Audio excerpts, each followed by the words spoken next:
Hello everyone, welcome to Nosy Gossip AM, your host JAY-PAYNE. I'm here to share some great news.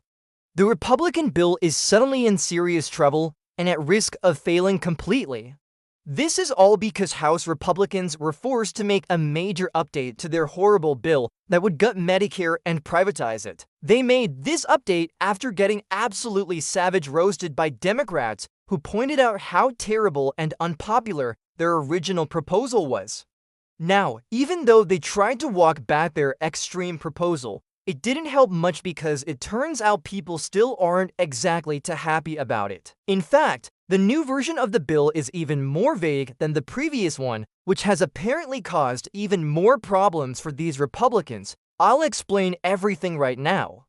But first, if you like getting the news from a different perspective, then make sure to follow along to stay up to date with all of our latest videos. So here's what's happening. Last week, I told you all about how House Republicans were planning to use the debt ceiling negotiations to push through a terrible bill that would do two things. One, it would privatize Medicare by turning it into a voucher program that gives seniors a fixed amount of money each year towards their medical expenses. Any additional costs beyond that set amount would be the responsibility of the senior. So if you get sick or you need some sort of major surgery, well, you're just out of luck because this Republican plan would have capped your benefits and put an almost unlimited financial liability on you. That's not exactly what you want to hear when we're talking about your health insurance, right? The second thing this Republican bill would do is cut funding to Medicaid. This would result in millions of people losing Medicaid altogether. And those are people who desperately need it.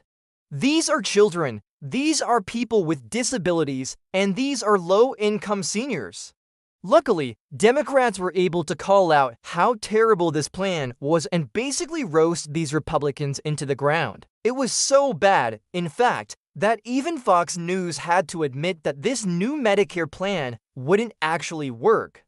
So in response to all this backlash, House Republicans made some changes to their plan, but not enough changes. First, let's look at what they changed. As I mentioned last week, the original plan would have taken future retirees and put them into private plans starting at age 60. Well, now Republicans have decided to push that start age back to 65, the same age that current seniors become eligible for traditional Medicare. Now, this sounds like a big change, right? Well, no, it's actually not. Here's why. There are currently 26 million Americans over the age of 60, and by the year 2030, there will be 36 million Americans over the age of 60. So even though the start age is technically 65, this plan is still set to impact a massive number of people before they ever retire. Next, let's talk about the part of the plan that got the most vague. Remember how I told you the bill would cap your benefits and leave you with unlimited financial liability? Yeah, well, now the bill says that it won't specify benefit caps until later. It just says, quote, "The Secretary of Health and Human Services shall establish payment amounts for covered services under the program," end quote.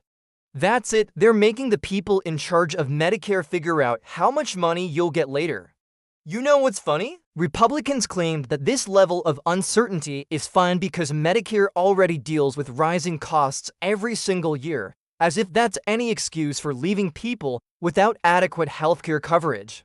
And here's the funniest part. All of this vagueness means that the Congressional Budget Office could end-score the new plan because they can't model something that is end-specific. So Republicans failed to make the changes needed to improve the plan, and now it's in serious trouble. More and more seniors are realizing just how badly this plan would impact them, and even Fox News has called it a failure. So I have to ask, why are Republicans still pushing forward with this? Why are they trying to destroy Medicare? Is it worth holding our entire economy hostage over? Let me know what you think in the comments below. And please, please, please share this video so that others can learn the truth about the GOP's plan to destroy Medicare. As always, I appreciate you watching, and remember, you matter.